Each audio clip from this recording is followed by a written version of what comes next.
Live from the Galapagos Art Space in downtown Brooklyn, New York, it's time for Running Late with Scott Rogowsky. And now, your host of Running Late, and my son, he's Scott Rogowsky.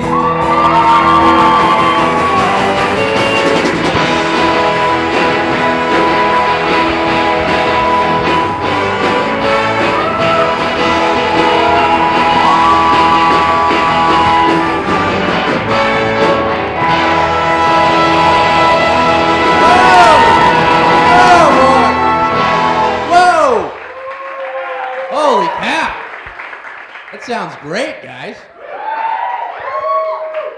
Meet the musical guests, everybody. The musical guests. We got some new additions to the band tonight. This is the debut of our horn section.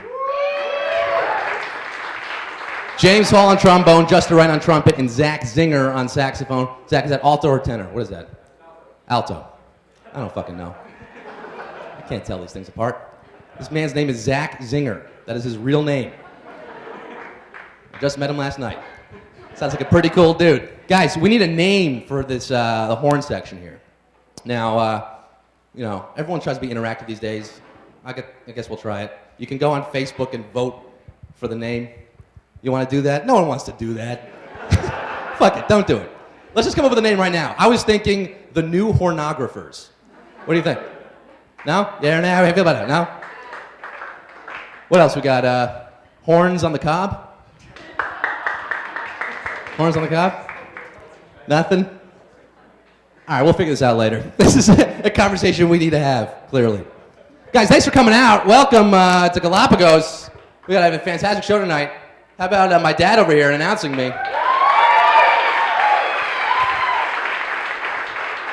I like Zach Zinger. Just that's the name. Zach Zinger's the name. I need a stage name. Scott Rogowsky? I'm not gonna go anywhere with that name. Scott Rogowsky? Who wants to see Scott Rogowsky? It's the worst. Guys, how am I looking right now? Is this okay? I normally don't fish for compliments, but I do want to point out I have a new sponsor on the show, guys. Alabaster and Chest has been sponsoring my suit for about 6 months now. Custom suits, alabasterchest.com. But, you know, what's a suit without a necktie? Nothing. You gotta have a tie with the suit, guys, and a little pocket square. That's why I've got freshneck.com sponsoring me right now. Freshneck.com. Guys, this is the coolest thing. It's Netflix for ties. I'm serious. You don't have to buy ties anymore. You pay for the service, you pick out a tie, and they ship you a new one whenever you want. Isn't that pretty cool? Yeah. And you can, I know, it's mind-blowing. And you can, I think there's some cards on the tables. You can get a free month's trial if you type in that code. So look, it's women, you know, women in the crowd. If you have a man in your life, a stalker, you know, it's good for any occasion. Father's Day is coming up. Don't give your father one tie. Give him the choice of thousands of ties. He can wear a different tie every day of his life with freshneck.com. So check that out. Very excited about that. What do you think about this pocket square? I've never worn a pocket square before. I don't even know how to do it. Is that how it's supposed to look? No. Okay, great. I'm looking for a stylist sponsor next, if anyone wants to style me. Folks, what a show tonight. What a show. We have, as Aaron mentioned, Carla Faciolo from Mob Wives is here. She's backstage. She's excited. Jake and Amir from College Humor. That's right. Author Sam Lipsyte, one of my favorite authors here tonight. It'sTheReal.com. Jeff and Eric Rosenthal. We got the guys behind the new Onion pilot. Such a great show. Maybe some of you bought tickets when Jon Glaser was advertised on the show. Jon Glaser was booked. Unfortunately, he had to cancel last minute. We're trying to reschedule him. What happened was he Googled the show. No, he just something to come up. Actually, he actually sent a letter of apology to explain why he couldn't be here. And I think it's a little something. So PJ, my stage manager PJ, can you come out here? I'm going to read this letter from Jon Glaser. This is he's really sorry he couldn't make it. Let's see here. All right. Got a letter here. Thanks, PJ. This is a real letter from Jon. I have not read it yet, though. Hello, Running Late with Scott Rogowsky. Jon Glaser here. I'm sorry to do this, but I'm not going to be able to make the show tonight. I think I have a cold. They could put a man on the moon, but they can't cure the common cold. Am I right, folks? Kind of makes you think that if there weren't a moon, then man probably wouldn't have been so fascinated and distracted by it, spent so much time trying to figure out how to land on it, and would have spent more time trying to cure the common cold and diseases in general. Are you dying of something like Lou Gehrig's disease or AIDS? Don't know why? It's because of the fucking moon. Ha ha. No, I'm kidding. I don't have a cold. Some actual Hollywood show business work came up tonight. I'm shooting right now as we speak. Or more accurately, I'm shooting right now as you read. Okay, this is an interview show, so let's get right to the interview. I'll do my best to anticipate some of the questions you are probably going to ask. Here are my answers. Delocated was really fun to do. Adult Swim is awesome to work for. Parks and Rec was a great time. Jam is a really fun character. Doing Girls was very cool. Kissing Lena was fun. What's next? Fuck if I know. Maybe a show called Neon Joe Werewolf Hunter, about a guy who wears all neon and hunts werewolves. I don't really know what the future holds. None of us do, Scott. None of us do. Okay, I guess that ends the interview. Good night, folks. Don't worry. Don't worry, Scott, I'm just kidding. Perhaps you'd also ask a question about my daughter. For those in the audience who don't know, my wife and I adopted a daughter last year, and we finalized it in court recently. She's officially our daughter. You'll probably have to wait a moment while people applaud like crazy at this fantastic news. I can only imagine how enthusiastically people are clapping. If they are not clapping, then they surely are complete assholes that hate great news. Anyway, having a daughter reminds me how Jay-Z said that after the birth of his daughter, he'd never use the word bitch in his songs ever again. I guess that's going to make the song 99 Problems hard to sing. It's funny, it kind of reminds me of the other day when I got a mosquito bite. It was really bad. It was driving me completely crazy. But I put some Benadryl cream on it and I felt better. I might have 99 problems, but an itch ain't one. That reminds me of the time I was digging a hole. I needed the hole to be really big, so I dug all day. Dug and dug and dug. Pretty soon, it was a huge hole.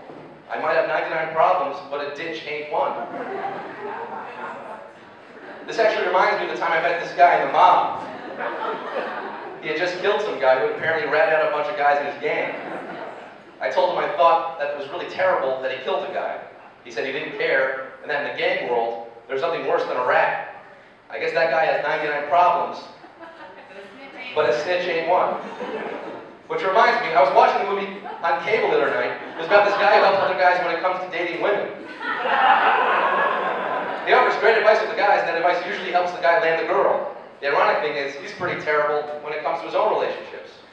I have to say, it was pretty bad. Will Smith has made some decent movies, but Hitch ain't one. Any sports fans in the house?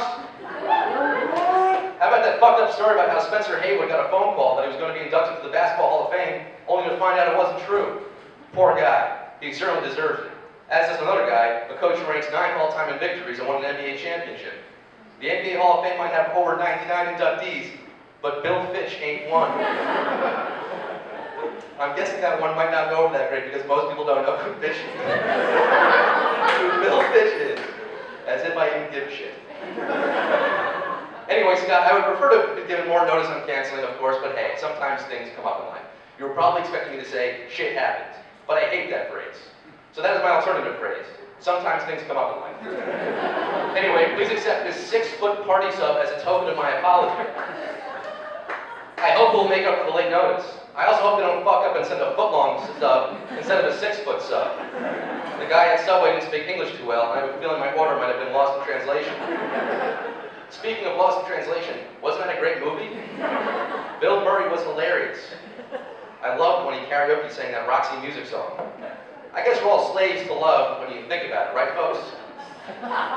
Wait, I don't think that's the right song. Hold on, I'm going to Google it. Just another second. My internet is pretty slow. How annoying is that, by the way? Right, folks? I've got 99 problems and my wireless connection is one. Okay, my Google search is finally done. Yep, it was more than this, not Slave to Love. Whatever, I like Slave to Love better anyway. And it isn't even Roxy Music, it's Brian Ferry. Haha, fuck you, Roxy Music. You weren't even the song I was thinking of, or like more. Anyway, I've also included this photo of me that you can hold up so people can pretend I'm here. I thought it'd be fun and funny for the audience that I'm on a jet ski in the photo. As if that would ever happen on stage at a comedy show. That's what makes it so funny. But hey, just because I'm not actually here in person, I don't see why we can't still give them a few classic Glaser zingers, glingers as the true fans call them. So right now, before you and the audience all get to enjoy some of this free sub, I need you to walk right up to the front of the stage so I can do some of my patented crowd work. Hold the picture of me in front of you so people think it's me talking. I wish I could be there just to see the look on people's faces. They pretend I'm doing my material on a jet ski. Anyway, look for a guy near the front of the crowd who looks either Jewish or looks like an asshole. The joke will work either way. Okay, you should be at the front of the stage by now. Now point to the guy and with total confidence say the following. Look at this guy. He's either Jewish or a complete asshole.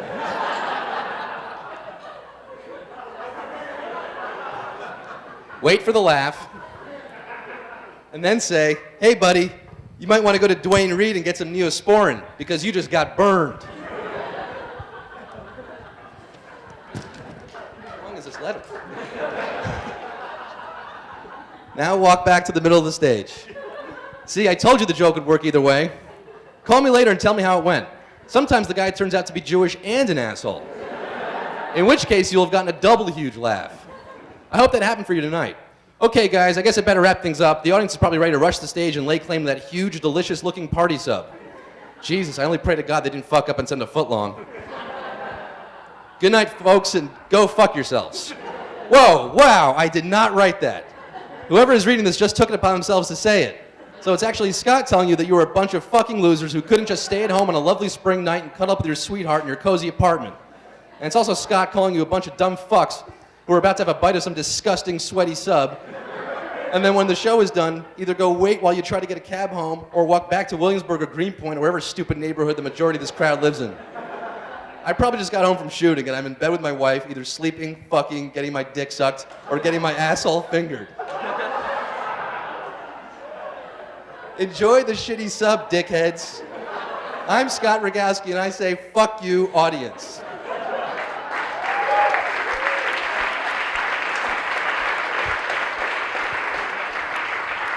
So that's Jon Glaser. I wish I had read that in advance.